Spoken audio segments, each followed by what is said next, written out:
నమస్తే అండి, నేను రాజా. ఒక రాజకీయ నాయకుడు ఉపయోగించాల్సినటువంటి భాష అనేది ఒక్కసారి ఈ వీడియో చూడండి.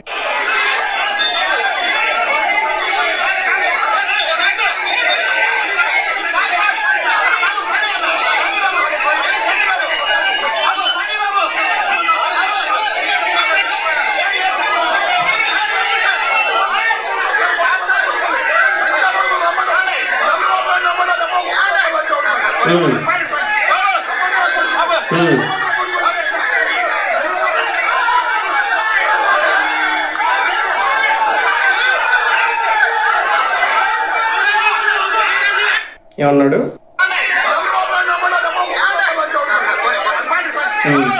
అది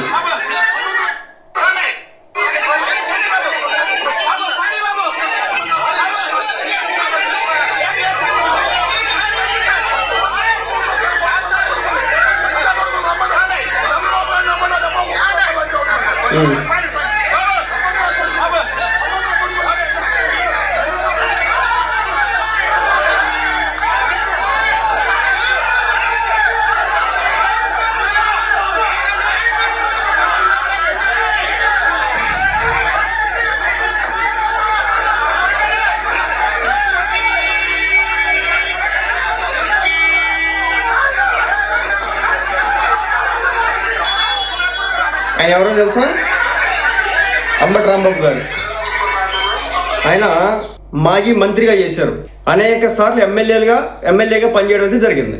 ఆయన ఉపయోగించినటువంటి భాష అది. వీళ్ళు ప్రజాప్రతినిధులా? ఈరోజు అక్కడ అసలు ఏం జరిగింది? ఎందుకు రాడ్లు పట్టుకొని వచ్చినారు? ఎందుకు బడిసెలు పట్టుకొని వచ్చినారు? విషయం ఏంటి?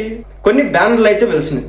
తిరుమల తిరుపతి దేవస్థానానికి సంబంధించిన లడ్డు అంశంలో కల్తూ జరిగిందా లేదని చెప్పేసి రకరకాలుగా మాట్లాడుతున్న నేపథ్యంలో సిట్ ఇచ్చినటువంటి దానికి సంబంధించి కావచ్చు, అనేక విషయాలకి సంబంధించి ఈరోజు నేషనల్ మీడియా కూడా మాట్లాడుతున్న తరుణంలో దాదాపు 200 కోట్లకు పైగా అవినీతి జరిగిందని చెప్పేసి, దాదాపు కొన్ని లక్షల లీటర్ల నెయ్యిని తయారు చేశారని చెప్పేసి, కెమికల్తో తయారు చేశారని చెప్పేసి ఈ వార్త యొక్క సారాంశంతో బ్యానర్లు అయితే వచ్చింది. దాంట్లో ఈ రోజు ఈయన బ్యానర్లు చించడానికి వెళ్ళాడు. చించితే చించుకోవచ్చు, తప్పలేదు. కానీ ఏంటంటే చంద్రబాబు నాయుడిని ఆ లకారం భాష ఉపయోగిస్తా ఆయన ఉపయోగించిన పదాలు ఏవైతే ఉన్నాయో ఎంత దుర్మార్గంగా ఉన్నాయో చూడండి. ఎంత దరిద్రమైన భాష అంటే, ఈ బూతులు మాట్లాడడం కారణంగా, ఇలాంటి విధానాలు ఉండడం కారణంగా ఈ వ్యక్తుల్ని 11 సీట్లు కూర్చోబెట్టినప్పుడు కూడా ఇంకా ఇదే పోకడు. వీళ్ళలో మార్పు రావట్లేదు, వీళ్ళు మారరు కూడా.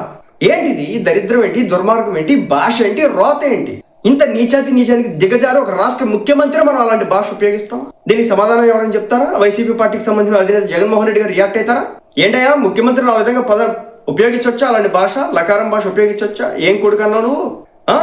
ప్రజలు అతి దారుణంగా ఓడించి ఇంట్లో కూర్చోపెట్టినప్పుడు కూడా ఈ వ్యక్తులకి ఇంకా పద్ధతులు మారట్లేదంటే ఏ విధంగా చూడాలో నాకైతే అర్థం కావట్లేదు. నిన్న బీసీ మంత్రులను వాడి వీడియో అంటే అవమానించిన జగన్మోహన్ రెడ్డి గారు, నేడు ముఖ్యమంత్రి చంద్రబాబు నాయుడు గారిని ఇదే విధంగా దూషిస్తున్నటువంటి అంబటి రాంబాబు. వాసంశెట్టి సుభాష్ గారు ఆయన వచ్చేసి డాన్స్ వేయలా, శాంతి స్వరూప్ జబర్దస్త్ అని ఆయన పిలిచాడు, డాన్స్ వేయమన్నాడు. సార్ ఆయన ఏదో స్టెప్లు వేస్తూ ఉంటే పిలిచారు, అడిగారని చెప్పేసి ఆయన అలా వస్తే దాన్ని పట్టుకుని ఆడు ఈడు అంటూ మాట్లాడడం అయితే జరిగింది. ఈ రోజు నీ పదాలు.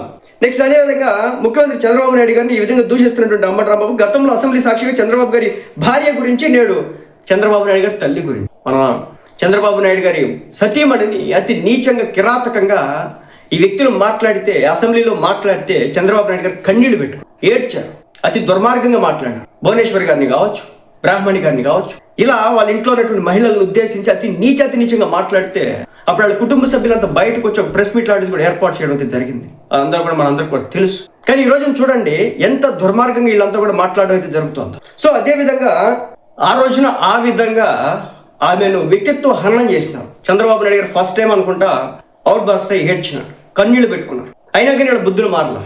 ఆ రోజు కూడా అంబటి రాంబాబు గారు రెచ్చిపోయినారు అసెంబ్లీలో కూడా. కానీ కూటమి ప్రభుత్వం వచ్చాక ఈయన మీద చర్యలు ఏం తీసుకోలేదు. అలాగే ఆ మాట్లాడినటువంటి వ్యక్తుల పర్యవసానాలు ఏ విధంగా జరిగినాయి మనం చూసాం. వల్లభనేని వంశీ గారి విషయంలో ఎలాంటి సంఘటన జరిగింది. కానీ అంబటి రాంబాబు గారు అక్కడ దాకా వెళ్ళలేదు. కూటమి ప్రభుత్వం మరి ఎందుకో తెలియలేదు, వెళ్ళలేదు. కానీ ఈ రోజున ఆయన చంద్రబాబు నాయుడు గారి తల్లిని గురించి మాట్లాడడం అయితే జరిగింది. మరి దీనికి ఏం సమాధానం చెప్తారు? ఎవరైనా ఏ విధంగా రియాక్ట్ అవుతారు? ఆ భాష వాడటం కరెక్ట్ అయినా వైసీపీ పార్టీకి సంబంధించిన సానుభూతి పరులు కావచ్చు, కార్యకర్తలు కావచ్చు, నాయకులు కావచ్చు, అంబటి రాంబాబు గారు ఈరోజు ఉపయోగించిన భాష కరెక్టే అని మీరు సర్టిఫికెట్ ఇవ్వగలరా? మీరు ఆయనకి సపోర్ట్ చేయగలరా? ఈరోజు మీరు ఆయనకి అండగా మద్దతుగా ఉండి మీ యొక్క సంఘీభావాన్ని ఆయనకు ఉంచగలరా? ఇది పద్ధతేనా ఒక రాష్ట్ర ముఖ్యమంత్రిని మాట్లాడేటటువంటి తీరు? జగన్మోహన్ రెడ్డి గారు సతీమణి గురించి ఒక వ్యక్తి టీడీపీ పార్టీ కార్యకర్త మాట్లాడితేనే మేమందరం గొంతెత్తి ఆ విధంగా ఎలా మాట్లాడతామని చెప్పేసి ఆ రోజు మనం మాట్లాడితే అతన్ని అరెస్ట్ చేసి జైల్లో పెట్టినటువంటి చరిత్ర ఇప్పుడు ఉన్నటువంటి కూటమి ప్రభుత్వాన్ని. మరి అంబటి రాంబాబు గారి మీద ఎలాంటి చర్యలు తీసుకోవాలి? దానికి సమాధానం కావాలి. అలాగే నిండు సభలు అన్యం పుణ్యం ఎరగినటువంటి భార్యను బూతులు తిట్టారు. ఇప్పుడు బజార్లో తల్లిని లం అని తిట్టిస్తూ ఉన్నారు, తిడతా ఉన్నారు, అతి నీచంగా క్రూరంగా మాట్లాడుతూ ఉన్నారు. ఎంత స్థాయికి దిగజారిపోతున్నారంటే ఇదే వీళ్ళ స్థాయి, దిగజారుడు స్థాయి అనుకుంటే కాదు, ఇంతకంటే మాకు ఇంకా కింద స్థాయి ఇంకోటి వచ్చింది. మేము ఇంకా కిందకెళ్ళే మాట్లాడతాం. చంద్రబాబు నాయుడు గారి తల్లి ఏం చేసింది? చంద్రబాబు నాయుడు గారి వయసు ఎంత? ఆయన తల్లి వయసు ఎంత? ఆ భాష మనం ఉపయోగించవచ్చా? అసలు చంద్రబాబు నాయుడు గారు చేస్తే కంపేర్ చేస్తే మన ఏజ్ ఎంత? అక్కడ చంద్రబాబు నాయుడు గారు ఉన్నారా? ఆ ఫ్లెక్సీలు పెట్టిన చంద్రబాబు నాయుడు గారా? అక్కడ ఉన్నటువంటి లోకల్ లీడర్లు ఎవరో పెట్టుంటారు, లేదంటే కానీ ప్రజలు పెట్టుకుని ఉంటారు. ఘర్షణ జరుగుతుందని చెప్పేసి పోలీసు వాళ్ళు మీరు రావద్దని చెప్పుంటారు. కానీ వెళ్ళాడు, గొడవ చేసినాడు, రాద్ధాంతం చేసినాడు, రచ్చ చేసినాడు, రెచ్చిపోయినాడు, భూత పదాలను ఉపయోగించినాడు. చంద్రబాబు నాయుడు గారి తల్లిని తిట్టే హక్కు ఎవడిచ్చినాడు? నారా లోకేష్ గారు మీరు ఏ స్థాయిలో చర్యలు తీసుకుంటారు? మీ స్వయాన మీ నాయనమ్మ గారిని ఆయన తిట్టాడు. నారా చంద్రబాబు నాయుడు గారు మీరు ఏ స్థాయిలో చర్యలు తీసుకుంటారు? మీ సొంత తల్లిని ఆయన దూషించినాడు.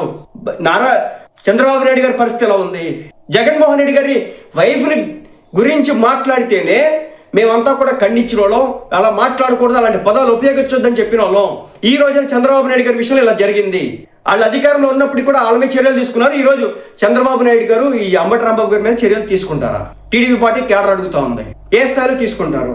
చంద్రబాబు గారు లాంటి టాల్ లీడర్ ఇలాంటి పనికిమాల వాళ్ళతో రాజకీయాలు చేసి మాట్లాడడం అవసరం అని చెప్పేసి టీడీపీ పార్టీ కేడర్ మాట్లాడుకోవడం అయితే జరుగుతాం. చూడండి ఎంత నీచంగా ఈ వ్యక్తి మాట్లాడాడంటే అసహ్యం వేసినటువంటి పరిస్థితి. ఇదే పద్ధతి రాజకీయాల్లో, ఇదే విధానం రాజకీయాల్లో. ఏదైనా ఉంటే ఎస్ లడ్డు కల్తీ జరిగింది అంటున్నారు. ఎక్కడ కల్తీ జరిగింది? ఎలా జరిగింది? A1 నుంచి A35 దాకా ఎందుకు వచ్చినారు? ఎవరెవరు ఇంక్లూడ్ అయినారు? ఎవరి మీద కేసులు పెట్టినారు? ఎవరు జైల్లోకి వెళ్తా ఉన్నారు? ఎవరు అరెస్ట్ అవుతా ఉన్నారు?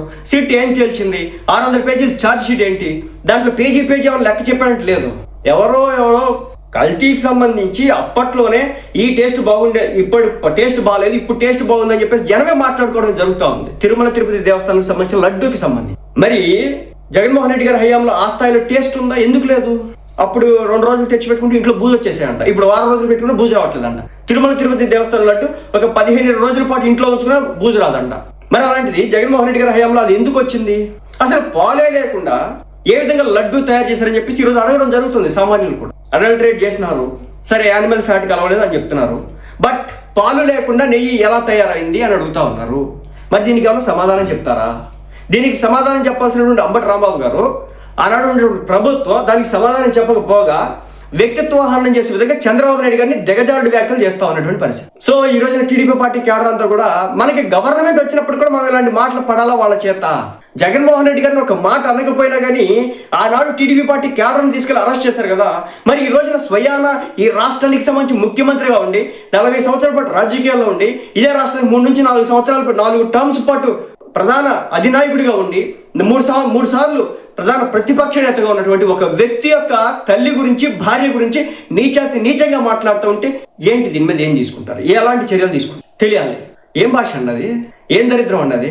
సాటి జగన్మోహన్ రెడ్డి గారిని ఆ వీడియో చూస్తే అంబటి రాంబాబు గారి మీద మనం పద్ధతి అంబటి రాంబాబు అంటాడు. ఆయన పెద్ద అయిన ఏజ్లో చాలా ఏళ్ళు రాజకీయం చూసినటువంటి వ్యక్తి. అలాంటి వ్యక్తి దగ్గర నుంచి ఈ భాష ఏంటో అర్థం కావట్లేదు. అసలు వీళ్ళ యొక్క లాజిక్ ఏంటో, వీళ్ళ విధానాలు ఏంటో, వీళ్ళ నోటి తేట ఏంటో, నోటి దోల ఏంటో, నోటి దొరిసి ఏంటో ఎవరికి కూడా అర్థం కావట్లేదు. లెగిస్తే నీ కాడి నుంచి నోరేసుకొని పడతారు, తిడతారు, అది అంటారు, ఇది అంటారు. నిన్న పవన్ కళ్యాణ్ గారిని గాలిసేన అంటున్నారు, జనసేన పార్టీ గాలి పార్టీ అంట, కామసే. ఏంటిది? మీ చేతులు ఎవిడెన్స్ ఉంటే తీసుకెళ్ళి స్టేషన్లో కంప్లైంట్ ఇవ్వండి, రచ్చ చేయండి, తప్పు లేదు. అటుపక్క 100 బొక్కలు పెట్టుకుని అటన్నిటికి కప్పించి పక్కోటిది మాత్రమే తప్పు అని చెప్పేసి ప్రొజెక్ట్ చేసడం తీరు ఏదైతే ఉందో ఇది దుర్మార్గం. అది అందుకే కదా సైలెంట్ అయిపోయినారు. ఈ రోజున దాన్ని కవర్ చేసుకోవడం కోసం అంబటి రాంబాబు గారు ఈ స్థాయిలో దూషణ పర్వాలు. పవన్ కళ్యాణ్ గారి సతీమణి భార్యలు, మాజీ భార్యలు తిట్టినారు. పవన్ కళ్యాణ్ గారు ఇప్పుడు ఉన్నటువంటి భార్యను తిట్టినారు. ఎలక్షన్స్ టైంలో వీళ్ళిద్దరు విడిపోతా అన్నారు. నారా భువనేశ్వరి గారి గురించి అడ్డగోలు కారుకుతలు రాసినారు. బ్రాహ్మణి గారి గురించి అసలు నీచంగా మాట్లాడినారు. వాళ్ళ మీద చర్యలు తీసుకోలేదు. ఈ రోజు అంబటి రాంబాబు గారు మాట్లాడిన దానికి జనం అయితే ఊస్తా ఉన్నారు. దయచేసి గవర్నమెంట్ రియాక్ట్ అవ్వండి, చర్యలు తీసుకోండి ఇలాంటి వ్యక్తుల మీద. ఇంకొకసారి ఇలాంటి పదాలు ఏ నాయకుడి మీద మాట్లాడి ఏమాత్రం ఉపేక్షించొద్దు అని చెప్పేసి జనం కోరుతా ఉన్నారు. మరి దీనికి సంబంధించి కూటమి ప్రభుత్వం టీడీపీ పార్టీ కేడర్ అయితే కనుక ఏమాత్రం కూడా స్పేర్ చేయడానికి సిద్ధంగా లేదు. ఈ భాషని ఏంటంటే అది చంద్రబాబు నాయుడు గారిని తల్లిని దూషించడం ఏంటంటే, ఆ బూత్ పదాలు వాడడం ఏంటంటే అది పద్ధతేనా, కరెక్టేనా, విధానమేనా? సో తప్పనిసరిగా ఇన్మే చర్యలు తీసుకోవాలి. మరి కూటమి ప్రభుత్వం ఎలాంటి చర్యలు తీసుకుంటుందో మీరే చెప్పండి. చర్యలు తీసుకుంటుంది అంటారా? అవకాశం ఉందా? కామెంట్ చేయండి.